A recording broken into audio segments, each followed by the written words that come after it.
y'all. From coast to coast, from shore to shining shore. You in front of the speakers, Jimmy in front of that microphone. Like the Lord intended. Turn it up, turn it up, turn it up. Hey, feel that floorboard shake. Faith meets fire when Jimmy Lakey's away. Truth on his tongue, little smoke in the air. He'll say the words you won't even dare.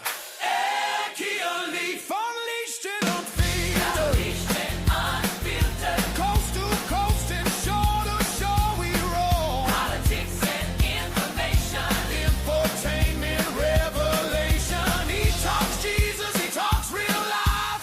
We are here for more elation unseen. Oh, the show starts now. He's unafraid. Telling the truth. Quiet. Faith in his heart, a little fire in his hand. We're having church on the air. Amen. Amen. One time for the truth. One time for the truth. Two times for the king. Three times for the king. Three times for Jimmy Lakey. Three times for Jimmy. Let revival ring. Let revival ring. The show starts now. Now. Oh, like you got me. Unleashed and unfiltered. Unleashed and unfiltered. Hey. Whoa. All right, welcome to the program, everybody. The show does start right now. It's now. We're starting. You know, notice that we are starting that show right now. Just like Brother Leroy said. How's everybody doing? I'm good. It's Tuesday, the 27th day of January, year of our Lord 2026. Pleased, and thrilled to have you here. Why does my show sheet say 2025, Delilah? I'm going to blame that on you. I know I did the show sheet, but 2026. Good. You got to figure that out. Why am I laughing like that? Minnesota chaos. Let's talk about that. Tom Homan headed up to Minnesota yesterday. Last night, he's going to meet with the mayor of Minneapolis, Mayor Greasy. He looks like Greasy kind of fella. He's one of those guys that gets a shadow like 2 hours after he shaves and his hair. Yeah, he's a creepy guy. He's a really creepy fella. Mayor Fry or Free or however you call his name. Homan's going to meet with him. Yesterday, Donald Trump met with little Timmy Tampon Waltz and said they had a very productive meeting. They thought it went very, very well. As a matter of fact, Timmy Waltz Tampon says that they have agreed to reduce the number of federal agents. We don't know what that means yet. I probably would guess it is time to rethink your tactics. I think the comparison is for a couple of weeks now, 4 or 5 weeks now, they've been running the ball right up the middle. They've been throwing the same pass, same play, same over and over again. And I think you got to mix it up. In my opinion, I was thinking this yesterday afternoon. I think you've done what you did. I think they've arrested 3,000 like wanted criminals in Minnesota. Would have been more had Tampon Timmy and Mayor Greasy decided to participate and to help out. But 3,000 wanted criminals, many of them child molesters, rapists, murderers, have been taken off the streets of Minnesota. And I think you change up your plan a little bit. Leave for a while, come back, surprise them in the dead of night, and get these Somali pirates and other criminals that have found a safe haven in Minnesota. If I get them the hell out of here. Here's a question for all of you libtards out there, all of you leftists, all of you ICE haters. Why is it that Minnesota is the only state that's having this kind of chaos? Why is it that other cities are having ICE raids right now? Did you know that? They're the only state protesting. They're the only state, you can protest. They're the only state causing all this violence. It's because it's run by a bunch of corrupt politicians. It's because Timmy Waltz and the mayor and all the key fellows and the attorney general are a corrupt bunch of fellows, and it's a corrupt state. It always has. That's why George Floyd was very ripe for George Floyd riots to start there. It's just an atmosphere of lawlessness, an atmosphere of rebellion, an atmosphere of anarchy, if you will. And that's what they stand for. And that's what Tampon Timmy and his limp-wristed jazz hands stand for. So you have to ask yourself, why is it that, let's say, Dallas? Why is it, let's say, Miami? Why Philadelphia? They're doing ICE raids there. They're doing ICE raids in Denver. They're doing all of these things in other sanctuary states that will not cooperate with the police. So what is it about the atmosphere of Minnesota? And I would say it's their leadership, and you understand how corrupt their leadership is. And I think if ICE decides to change their playbook a little bit, leave for a while, come back, Tom Homan, mix it up a little bit, be unpredictable, and I think they became a little bit predictable, and that continues to cause problems. Now, it's also a problem. Let's let the truth be where it is, that that it's a corrupt group of people. Roger put it on the screen. I just saw that. Is it organized by the Somalis? There's a lot of questions. Why is Minnesota the only one that is doing this? And because it's very interesting that no one else. There's a lot of other blue states that aren't doing the same thing. There's other blue states. There's ICE raids happening right now. There's ICE raids happening in Los Angeles. ICE is not just all in Minnesota.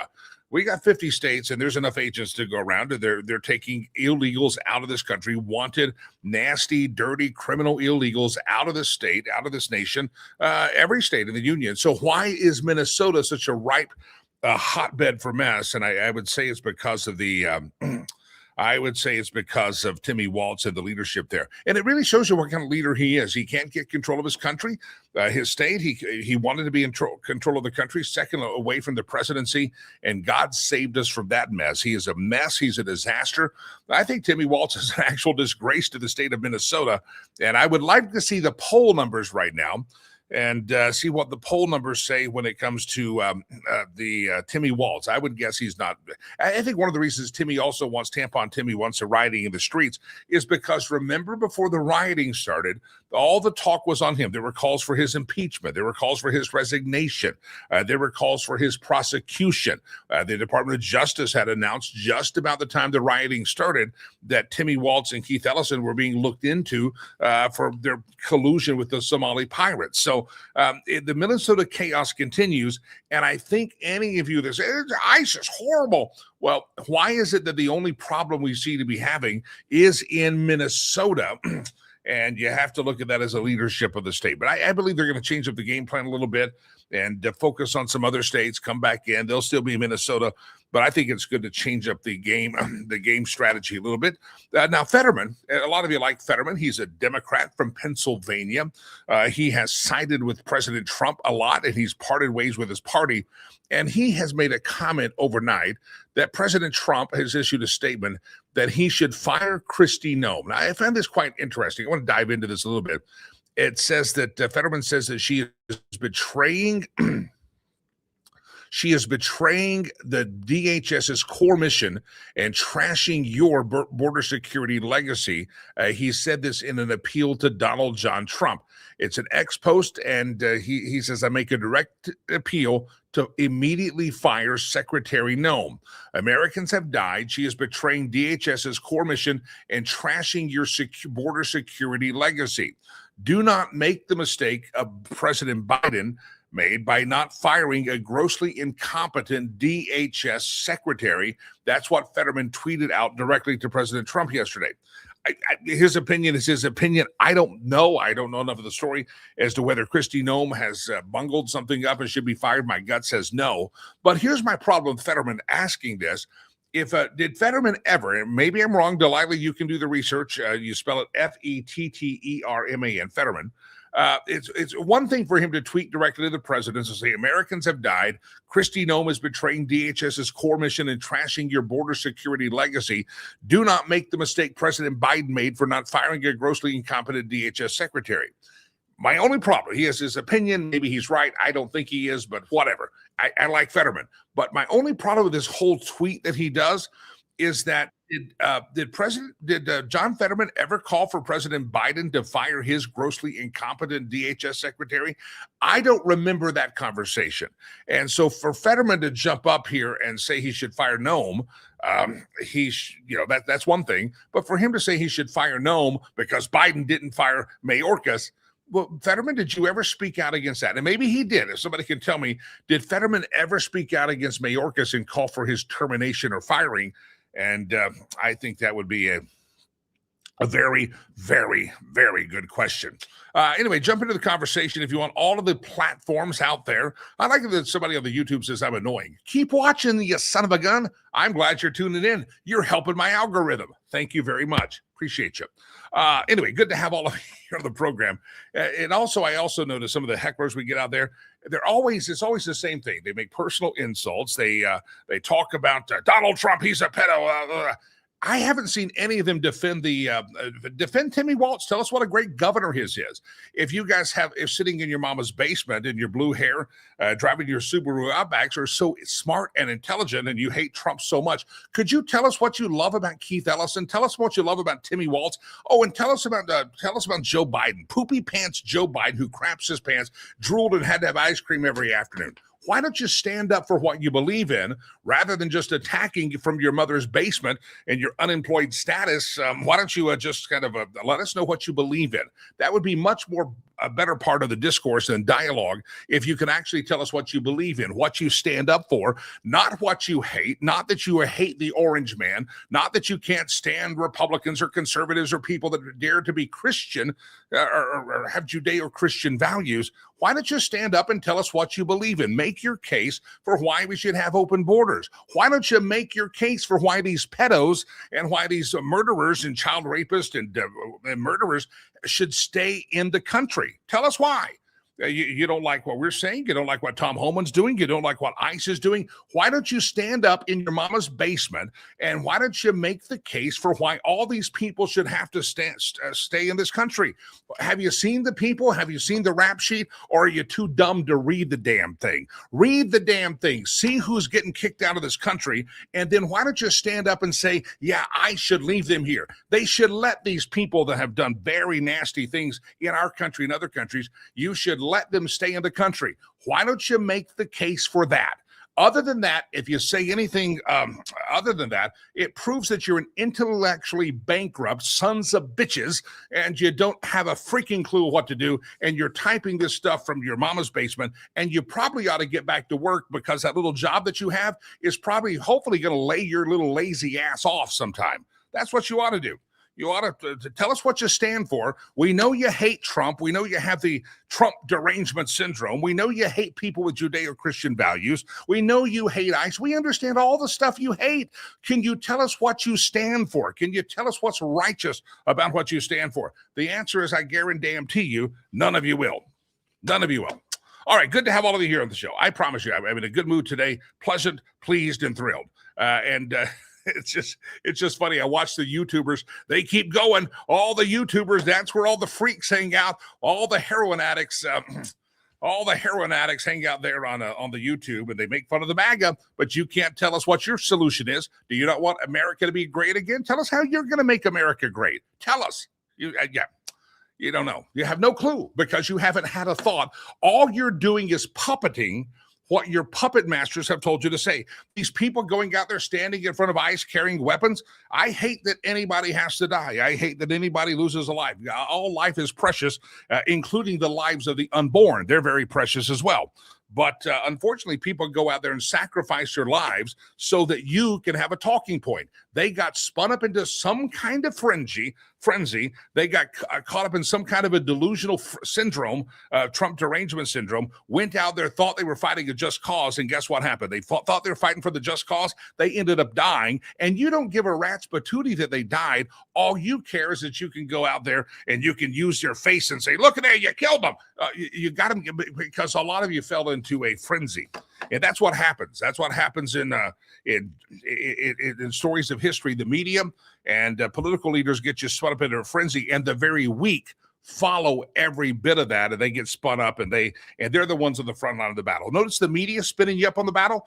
Don Lemon, all the MSNBC, are those jackasses out on the streets with you? No, they're not out there. They know that's dangerous, and they shouldn't be doing that. But they will spin you up and program your weak little minds to stand up for something that's very, very dangerous for you. And you ought to be realizing you're a pawn in the game of the media.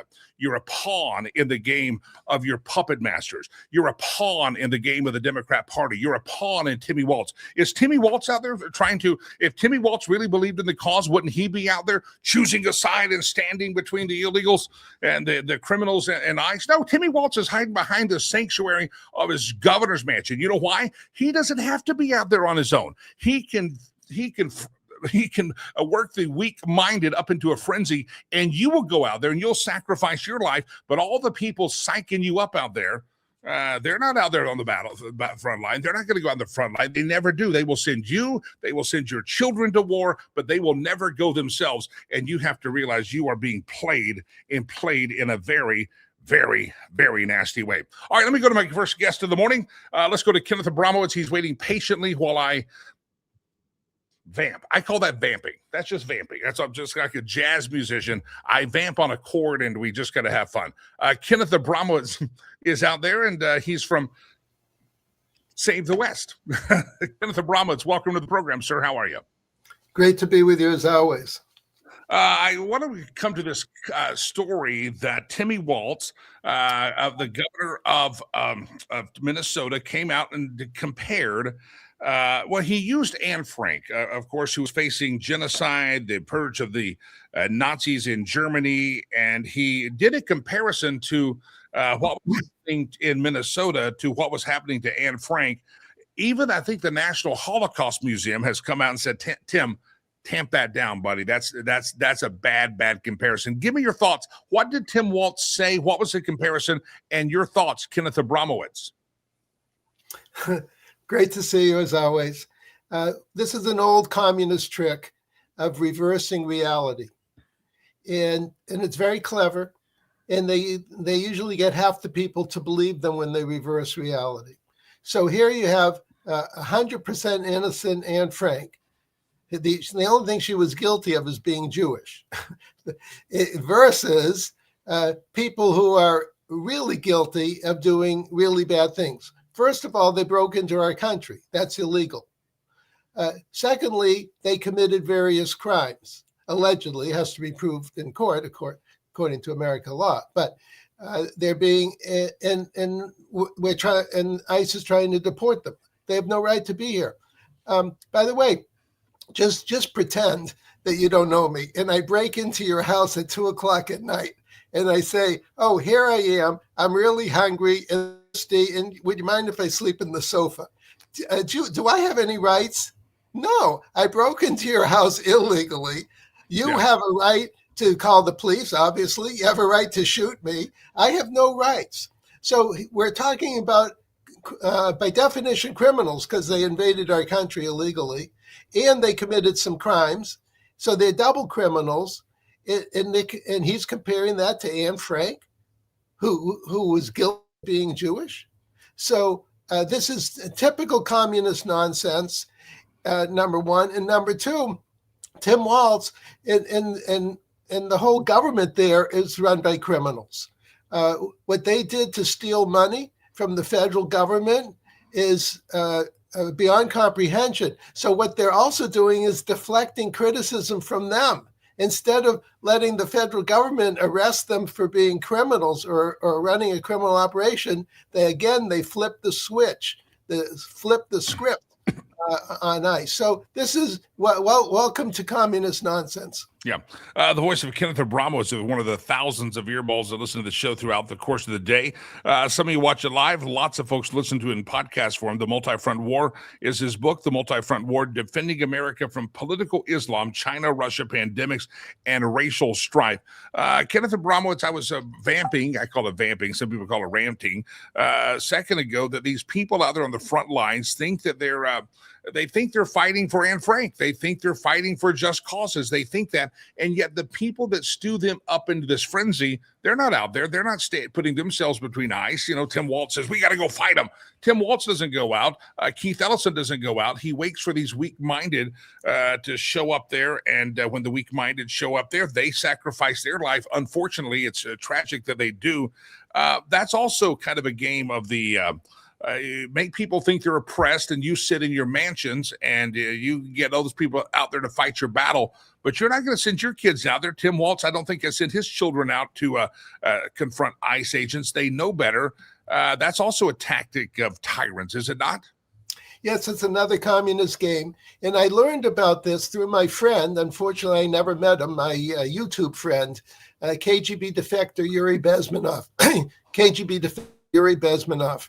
In 1984, he was interviewed, and it's on YouTube. Anyone can watch it. And I watch it once a year just to make sure I don't forget. And he said, I was a KGB officer for 25 years. My job was to undermine America and destroy your culture to make it easier for the Soviet Union at that time to take over America.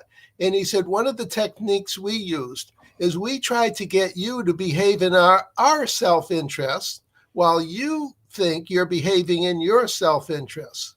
So when I see these people thinking that they're behaving in their own self-interest to have criminals as neighbors, they're actually acting in Russian Chinese self-interest. Yep. In other words, now the KGB is still operating out of Russia, and you have the equivalent out of China. And they're using these people to create chaos so that we are so self-absorbed domestically that we can't challenge our enemies abroad. So again, another communist trick. You've written the book called The Multi-Front War, Defending America from Political Islam, China, Russia, Pandemics, and Racial Strife. We saw the racial strife in the George Floyd riots. This has a similar thing. It's not necessarily racial, but kind of how does this fall into your list of items where we're defending America, political Islam, China, Russia, pandemics, racial strife? It seems as if whether it's racial strife or ICE, the left has the same answer. It's riot and destruction. Yes, it's all part of what we were just discussing. Our foreign enemies are manipulating America through their domestic agents. And their domestic agents are trying to create chaos between whites and blacks, Christians and Jews, a rich poor,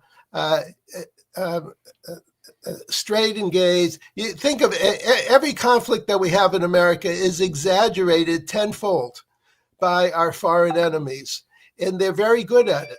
I have an expression, evil people are good at being evil, good people are bad at being good.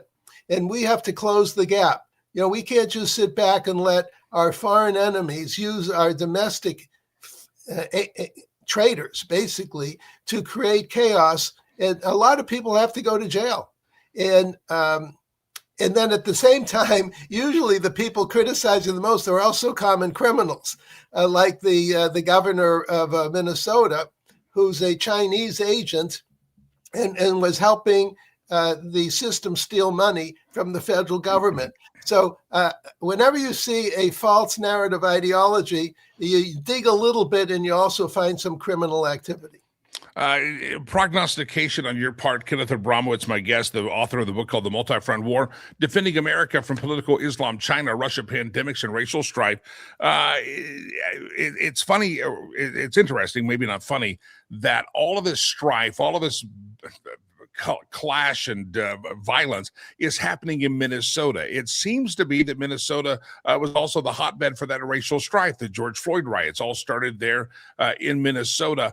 Why Minnesota? I mean, we have other blue states that right now they're running ICE raids in right now. There's people being deported from Los Angeles, San Francisco, Denver. I'm thinking of all the blue, Massachusetts, Boston, they're being deported as well. Philadelphia. What is it that makes Minnesota such a hotbed and I guess a cesspool or fermenting pool for this type of violence to happen? Well, whenever I see some bad guy do something bad, let's just say, pick a random 25-year-old, you'll see in the newspaper, 25-year-old whoever did something, is alleged to do something bad, and the police are looking to investigate him. I say to myself, I'm not part of the FBI, I say, well, what was this 25-year-old doing for 24 years? Who was miseducating him in K through 12? Who was his teachers? Were his teachers Chinese agents? What teachers' colleges did they go to? Who miseducated the teachers? Who miseducated the students? Then they went to college, university. Who were the professors? Who were the administrators? So I look at the 24 years before the 25-year-old bad guy did something bad. But our system only focuses on the 25-year-old and what he did bad in the last week.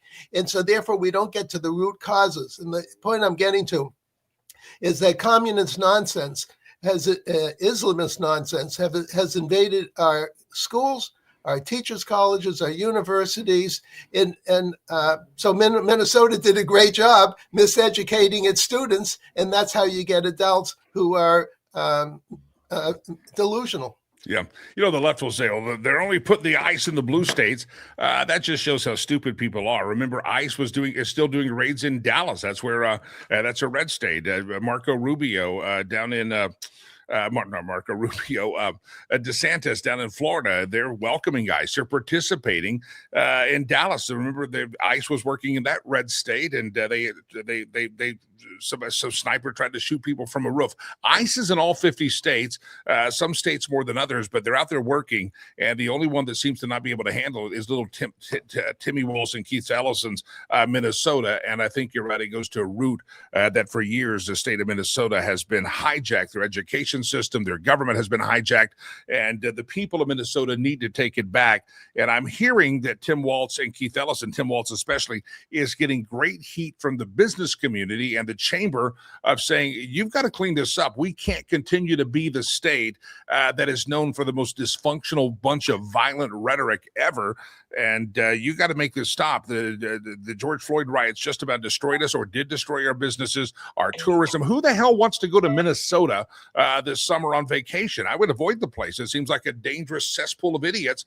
And it's very sad that all the red states, all the blue states, red cities, all of them seem to be handling ICE okay, but Minnesota can't, and there's some root causes there in the great state of Minnesota. Kenneth Abramowitz, I want you to talk about your book, because you kind of get to the bottom of this, the multi-front war, defending America, and that's what we need to do, defend America. Talk about the book, sir. Well, after 9/11, I embarked on a second career of national security analysis and threat analysis. I was a business analyst and still am in the healthcare field. And I now divide my time between the two. And as I did 10, 15 years of research, I realized I had to write a book on what I had learned, that America was at existential risk from its outside enemies, using our internal bad guys to create chaos. I wrote the book 5 years ago. I updated it 4 times, most recently about 8 months ago. The book's very fresh, and when people buy it, they should just go to the last chapter and read Trump 2.0. It's a book of forecasts, and you can see how good my forecasts are. I'm happy to have it as a public evidence. One more quick question for you. It's called The Multi-Front War, Defending America from Political Islam, China, Russia, Pandemics, and Racial Strife. Obviously, a war is something we saw in Afghanistan, Iraq. We get there 20 years, we get in a quagmire. We don't want to do that. Are we making any progress in winning this multi-front war? And if not, or if so, how do we get victory here, sir? The war's been going on a long time. I call it World War III, but if you want to go back into biblical days, it's a biblical war of God versus the pagans. So I call it World War III. You can call it World War I if you want. It's a battle between we the people and they the elites. And we the people is democracy properly functioning. It's not Minnesota democracy, but properly functioning democracy against the elites. And so it's a timeless war. And we can do a better job. And what we have to do is undermine, not boots on the ground, not blow up, except Iran. Iran has to be blown up. But in general, we have to undermine Russia, undermine China, undermine Venezuela, Cuba. We have a whole the Muslim Brotherhood. We have to undermine our enemies and fight a better cultural war, because they're fighting a cultural war against us.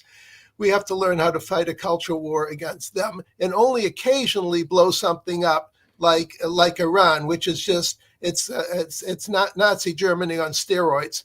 There's no hope for Iran other than military induce change. You also have SaveTheWest.org. You have a free newsletter that goes out there. Talk about SaveTheWest.org, and we'll bid you adieu, sir. But I want to make sure everybody goes to your website.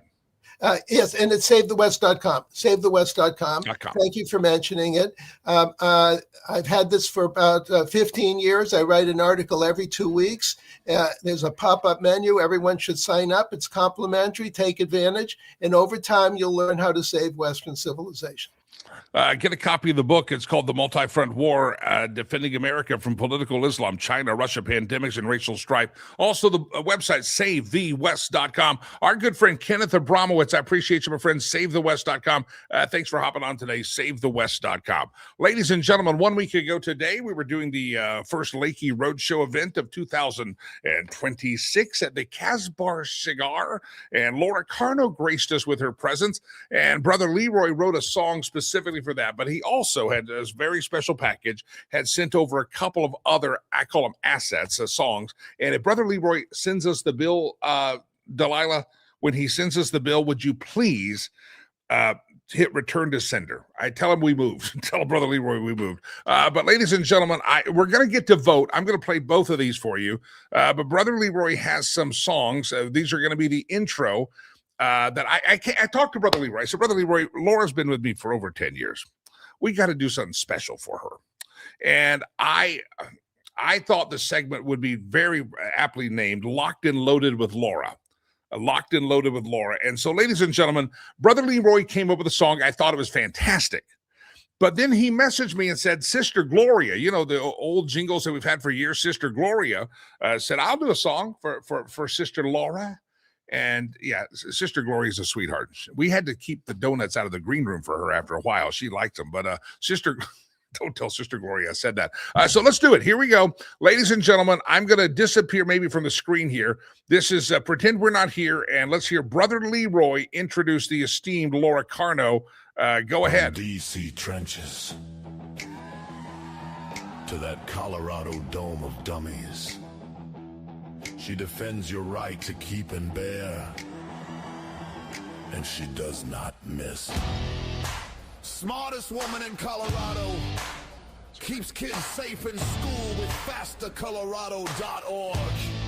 Sure, she's a cat lady, grows mean tomatoes, but don't mess with her. She's back in here.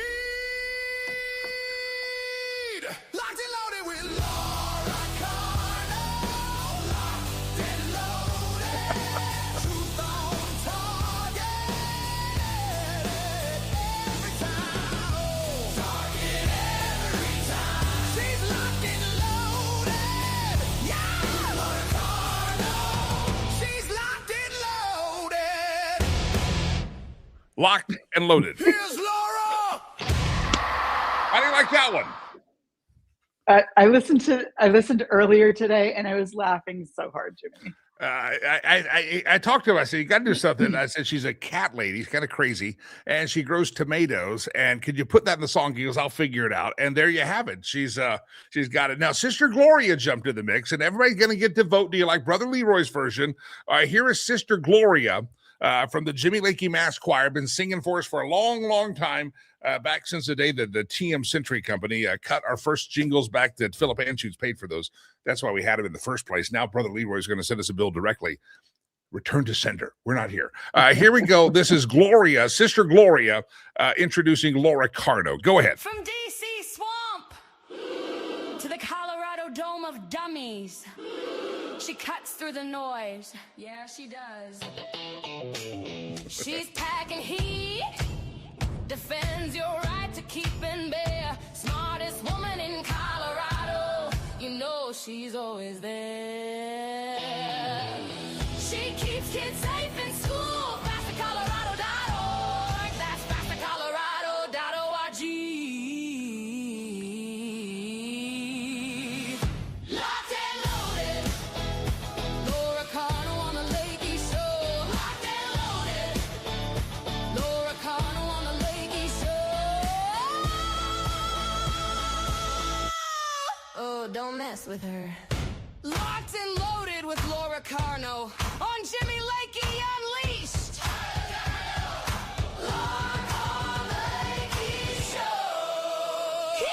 right.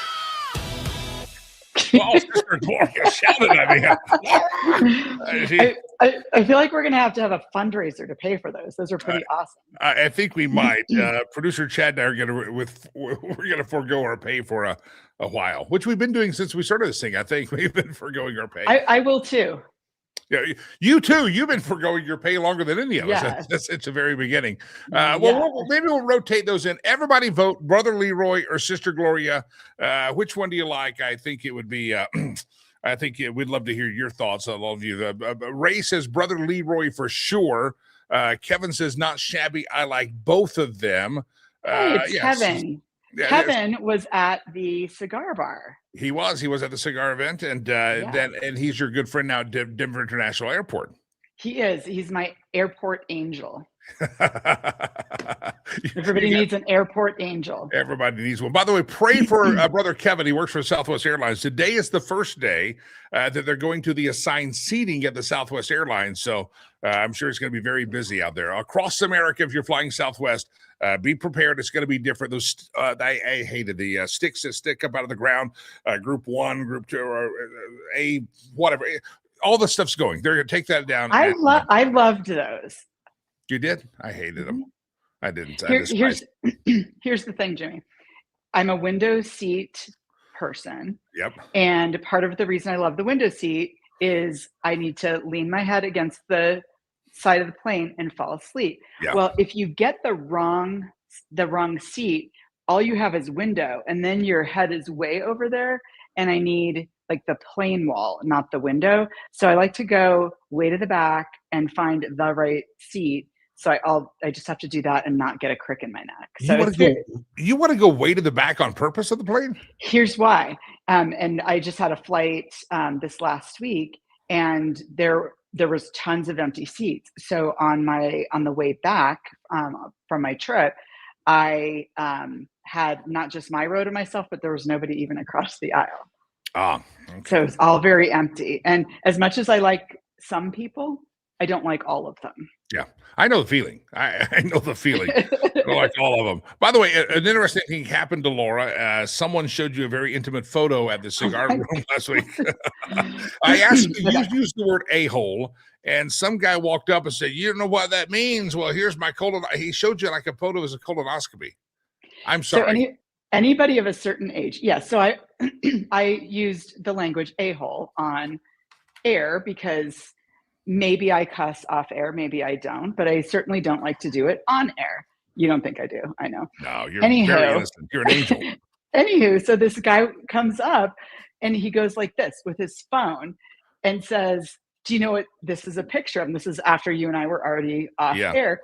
And I said, I have a pretty good idea what that is. And people of a certain age will know that when you get your colonoscopy, they give you pictures and showing different aspects of the procedure. You said aspects. including the entry point, shall we say. Yeah. And so he says, "That's mine." And it's called and he said it. And I was, so afterward, you and I were talking, I'm like, is that appropriate? Is that a thing people do these days? Show strangers pictures of their, behind.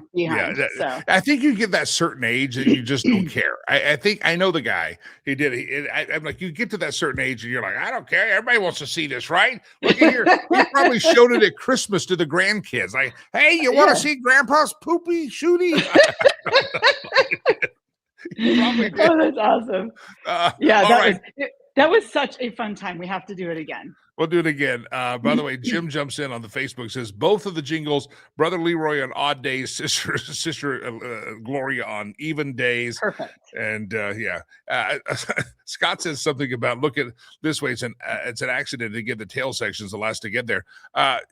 Tail sections. We talked about the tail section there at the cigar bar. So it's Different tail section. All right. Ladies and gentlemen, let's talk about something very serious here. Besides colonoscopies and jingles, Laura Carno's my guest. Her website, fastercolorado.org, fastercolorado.org. You heard in the jingle, she's keeping the kids safe in Colorado, and she can do that with your help, fastercolorado.org. All right, Laura, you and I for years have been known for talking about the Dome of Dummies, so much so that it was referenced in some of the songs there that we talked about the Dome of Dummies. It's the Gold Dome of Dummies. It's the Colorado State Capitol. If you're not in Colorado, still pay attention, because what's happening in this Capitol isn't any different than what's happening here at Capitol. There's a bunch of idiots who do stupid stuff, and unfortunately, we have stupid people to enact it in Colorado. Some states have smart people that kick this crap up. Our legislature gets together for 180 days a year here in the state of Colorado, and what are we up against in the next several days? They're in session now. Yeah, so 120 days, which is much better than 180. But I wish we were like Texas, where it's, every other year. But anyway, so we always know they're going to go after our gun rights. And here's what's on the agenda for that so far is we've talked over the years about red flag laws. And red flag laws are where they sound so good on paper, Jimmy, where you can say, gosh, my neighbor or my ex-husband or my somebody, he's crazy and he's saying he's going to kill people and he has access to all these guns. On paper, all of that sounds fine. We don't want crazy people having access to firearms where they could do significant amount of damage. I think we can all agree in concept, but the devil is always in the details, Jimmy. And so we passed in Colorado a red flag law that most people were against, most Republicans, let me say it that way, or pro-gun people were against it because there was no due process. So basically it would allow law enforcement to come to your house, take your firearms on the word of somebody else that you're cray-cray, and they just take them. There's no due process for the firearms owner. This person could be lying, all this kind of stuff. So what they're doing now, and it's called Senate Bill 4, and it's up in the Senate State Affairs Committee today at 2 p.m. And so what it does is it expands the number of people who can tell on you. And it goes to schools. So we've talked over the years about school teachers having the right to say, hey, little Timmy, do mommy and daddy have guns at home? None of their stinking business. We've talked over the years about doctors having the ability to say, hey, do you have guns at home? People like me say, well, I don't go to a doctor that would ask that question. But anyway, a lot of people say none of your stinking business. So it's expanding to schools and medical personnel, the people who can tell on you. The super scary thing about the medical personnel part, Jimmy, is they can release, I'm going to tell you the exact words, they can release your health care records as necessary. What? I thought HIPAA was a thing that said my personal medical history is just between me and my doctor. So now the Democrats want to put the government between a woman and her doctor. I love to use that language. They use it all the time with abortion. But now the government, in this case, wants to put more government workers between a patient and their doctor. Not okay. So again, that's up in Senate State Affairs today at 2, if you want to go to the state website in Colorado and tune in. And Jimmy, like you said, if you're not Colorado based, I know you have a national audience, keep an eye on your legislature, because as I think it was Mark Twain said, no man's life, liberty, or property is safe while the legislature is in session. That's the case here. Senate Bill 4, do you have any gauge as to, is it typical party line stuff, or are we maybe going to get some election year sanity possibly from Democrats and say, we can't keep pushing this far? What's your gauge of who's down in the legislature right now? It could be some election year sanity. The other thing that's going on with the Democrats, Jimmy, is there are now more Democrats than last year on each committee. So if you're in the majority, you get to say how many Democrats and Republicans are on committees. And so on the surface, you look at it and you say, oh gosh, the Democrats are putting even more Democrats on committees. That's bad. But here's what I think is actually happening is there are the not so crazy Democrats, and the bat crap crazy Democrats, and the more sane Democrats still don't agree with us on most things, but the more sane Democrats are trying to make sure that they have enough numbers so that the crazy Democrats don't side with the Republicans and get weird things done. So I think it's going to be a really fascinating year to watch. And the other thing I wanted to add is while the Colorado legislature is doing things like expanding red flag, which really just hurts law-abiding people, there's likely to be either a bill or a ballot measure to impose civil liability on district attorneys, like it did before on law enforcement. They're also going to try and get rid of extreme indifference murder. And what that is somebody maybe doesn't intend to murder. It's not first degree, but they fire into a crowded room or do something that's called extreme indifference. And they want to make that a parole eligible crime, which is super bad. And then there's also another bill, seeing this across the country, that will allow ICE agents to be sued in state court. So there's some stuff that is basically going to make criminals happier, and law-abiding citizens, are going to bear the brunt of things. So some bad stuff going on there. Another thing you have to watch out for is Jared Polis, our governor, is a lame duck, and he's leaving office after the election. He can't run for re-election. Is he going to finally learn how to spell the word veto? I know it's tough for him. It's V-E-T-O, because he wants to be the president, and he doesn't want the truth to be known about what a radical whack job he is. Is he going to moderate his caucus by tamping him down and hitting the veto pin? Any thoughts on Jared Polis? Is he going to be I guess a cold blanket on the fire? I mean, that's going to be very interesting to watch. So you're right. He's running for president. It's been his long-time goal, and he's been very vocal about it. So it is better for Jared Polis, I think, see what the circumstances are, but I think it's better for him if he doesn't have an out-of-control Democrat session this year, and he can just keep the lid on it, the cold blanket on the fire, as you said. I think that would be politically best for him. On the other hand, if they do super crazy stuff and he has to veto it, depending on what it is, depending on what the national sentiment is on that particular issue, that could play well for him too. So political watchers, yours truly included, will be paying a ton of attention to things like that that might fly under the radar. So we'll keep you posted. Delilah just informed me it's wet blanket, not cold blanket. I'm sorry, I screwed it up, okay? I apologize. I apologize for that. All right, Laura, let's get into the topic I started this show with. And I pointed out that whether you're red state, blue state, ICE is not just in Minnesota. They're everywhere. They're in Los Angeles, they're in San Francisco, they're in Dallas, which is a red state. They're everywhere. And only in Minnesota are we getting this craziness, this arrest, these protests, these violent people that are just whipped into some kind of a deranged syndrome for really no reason. It's not happening in other states. And there may be protesters, that's fine, but the craziness is in Minnesota. Why do you think that this is happening in Minnesota, but nationwide, red states and blue states, you're not seeing this type of same behavior?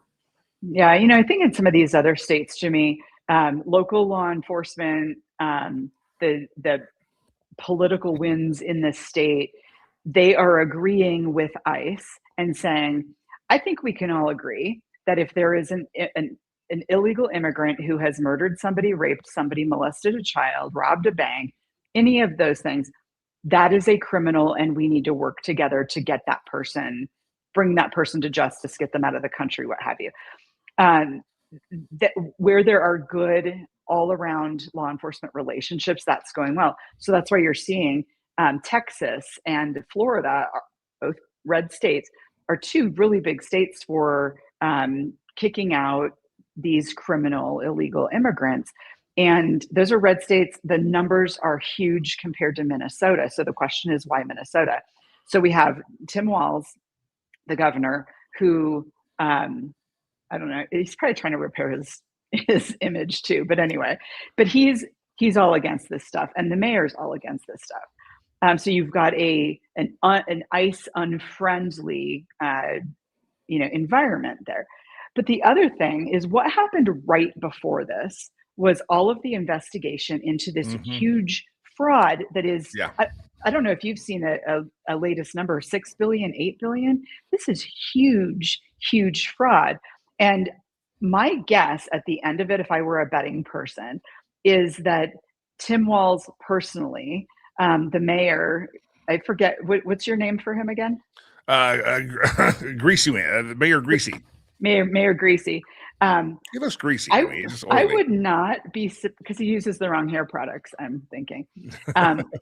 But I'm guessing that there is some sort of personal involvement with them and all of this this fraud. Did they get kickbacks on something? Did their friends get kickbacks on something? You're also seeing Ilhan Omar from the Somali community, a congresswoman from that state, has a net worth in the 20 to 30 million dollars. What? How did that happen? They're saying, oh yeah, it's not her, it's her husband's company. I'm sorry, how do you think her husband's company got so stinking rich? Because of access to a congresswoman. So I'm hopeful that everything gets tamped down. Tom Homan's on his way, and things get tamped down, things quiet down, and we can get back to seeing what is really going on with that fraud. If anybody remembers, this is why I think a lot of folks need to realize you're getting all frenzied up about Minnesota, because you're being pawns in the game. That there were calls, Democrats in Minnesota were starting to call for Tim Walz to go ahead and resign. There was a movement to impeach him as a governor because of the waste, fraud, and abuse, and I would say almost embezzlement that was happening there with federal dollars through the Somali community. And whistleblowers were coming out left and right saying that Tim Walz knew about it all. He had to know about it all. It had been reported. And so if you're Tim Walz and you know that there's a growing frenzy to impeach you and force your resignation, you benefit by causing people to say, no, look over here, look over here. And the weak-minded people in the basement get out there and start doing stupid stuff in the streets. And Timmy Walz says, hey, look, they're no longer calling for my resignation because he's a corrupt politician. He wants the perch of power, and he didn't want to give it up. And he was probably on the verge of giving it up because people were starting to turn on him. Even people in his own party were like, maybe this is not good in an election year. So Tim Walz had a lot to gain here by something else being on the headline besides his own corruption. And you have to wonder if who's being played in that. I think a lot of folks are. Let's bring one more topic up. On the day that Charlie Kirk was assassinated, it was a little covered story because that became the national headline, but there was a shooting just down the road from here at Evergreen High School. Colorado seems to have a lot of school shootings. That's a whole different topic. And there was an opinion piece that showed up, I believe, in the newspaper, in the Colorado Sun, and you wanted to write a response, if I'm not mistaken, and the Colorado Sun would not take your response. Tell us what was said and give us a whole scenario here, because a lot of folks didn't even know there was a shooting at Evergreen High School that day, but there was. Right. Yeah. It was news here, but again, as you said, it was the same day that Charlie Kirk was assassinated, which really took over the news cycle for a very long time. But there was a high school shooting in Evergreen High School, which is in the Jefferson County School District. By the way, that's the third shooting in Jefferson County School District here in Colorado over the years, including Columbine. So a lady wrote an op-ed in the Colorado Sun, and she works for one of these gun control groups. I don't remember if it was Colorado Ceasefire or one of those gun control groups. And the title of it was something to the effect of the refrain for armed teachers, is dangerous and wrongheaded or something like that. So of course I see that and I'm like, I should respond to this. I have a different opinion than hers. And she actually name checked us at Faster Colorado and said that, what we're doing is wrong and is going to get people killed. So I wrote to the op-ed guy and said, hey, I saw this and saw we were name checked. I'd like to respond. And he said, sure. And so I wrote this thing up, and this started months, literally, Jimmy, of back and forth. And he didn't like this and he didn't like that. And where's my proof for this? And it's fine. If you own a publication like the Colorado Sun, you get to make all of the decisions. They don't have to be fair. They don't have to give equal time, none of the above. But I think I gave up the ghost on that in, I don't know, November or December, and just had a lot of stuff going on. So picked it back up in January and decided I spent a lot of time on this thing. I'm going to publish it. So So folks go to fastercolorado.org and click on media posts. It's there. I also put it on my social media a couple of days ago. But it really was worth responding to that. When people say that that bad things are going to happen, that these are unsafe policies, they're not. There's no evidence of that. So you can say that you think it might be, but you can't point to any evidence that they are. And I just went through and debunked, what she had said. And in my piece, I actually linked to her piece. So if folks go look at that, I would suggest go read her piece, then read my piece, see if I made my points well enough or not. But it's at fastercolorado.org. Click on media and then posts, and it's right there. FasterColorado.org. You can also check out the work of Faster Colorado. You can also make a donation. She would appreciate that. Keeping the kids safe in Colorado, as Brother Leroy and Sister Gloria have reminded us of. Laura, we went overtime today. I'll double your pay just for today because we went way Thank overtime. you so much. Thank you so much. I'm very generous like that. You're welcome. Laura Carno, FasterColorado.org, FasterColorado.org, FasterColorado.org. Only producer Chad's going to give me hassle about this. Only me on a day that we'll probably get out of class early today because you have Abramowitz and Carno, and we're still almost late. Let's do it. Let me talk about Sherry, though. HomesWithSherry.com. Sherry Cree's a great friend of the program. Lottie got to meet her last week at the Roadshow event in Lafayette, Colorado. She came out for that. That was fun. I hope you got to meet Sherry. Listen, I cannot hit this enough. If you're in Colorado, that there's a hot real estate market. There's a lot of realtors. I think at one point there's more realtors in Colorado than there were actually homes. I mean, it's crazy. And so everybody's got a brother, a sister, a mother, daughter, a dog, a cat, or somebody that has a realtor's license. And, they can put a sign up in your yard. That's fine.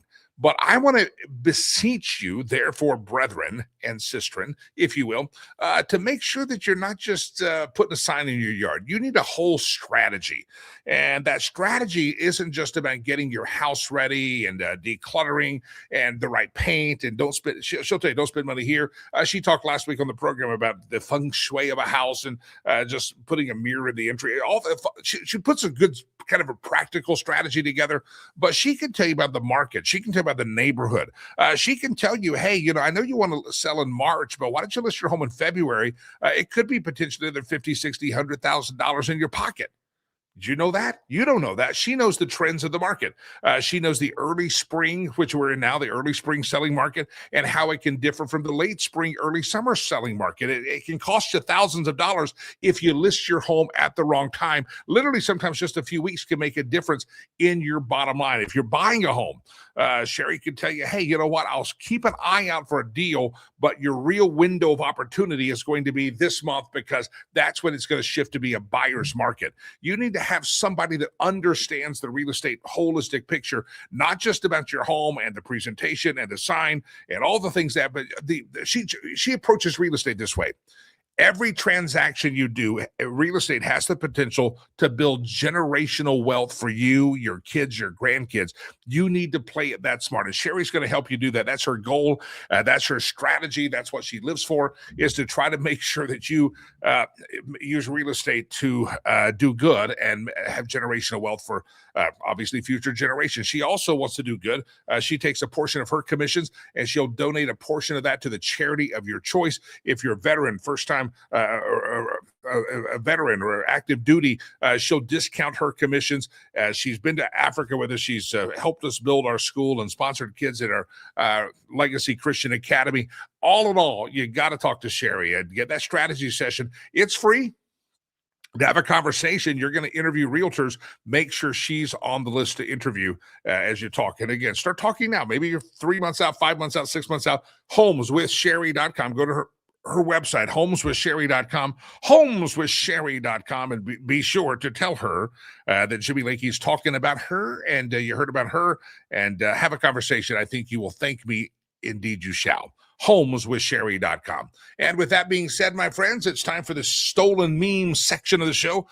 This is where we have scoured the internet. Mainly producer Chad has scoured the internet with the help of sometimes the viewers out there. You help us out, info@jimmylakey.com. Send your memes, and we illustrate absurdity and we laugh at the news. by stealing memes from around the globe. Here's the cheap prop on the cheap show. Round and round the globe we go. Where we steal the memes from, no one knows. Trump said march peacefully and patriotically. Waltz and the Dems said resist ICE. So tell me, who's the insurrectionist? Yep, you know the answer. You just have to have the intellectual honesty to admit it. Round and round the globe we go. Where we steal the memes from, no one knows.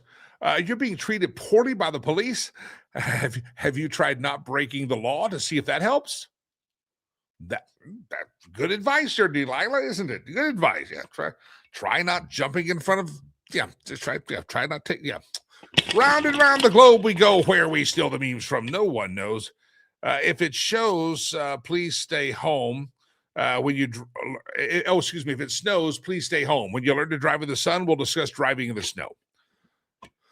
That's true. That's true. Some of you, if you're in a sunny state, you don't know what we're talking about. But a lot of people got snow. Listen, some of you don't know how to drive in the sun, let alone the snow. And if you're driving in ice, give it up. Don't drive. That's not going to work out. Round and round the globe we go. Where we steal the memes from, no one knows. This is from the Babylon Bee. Now you know.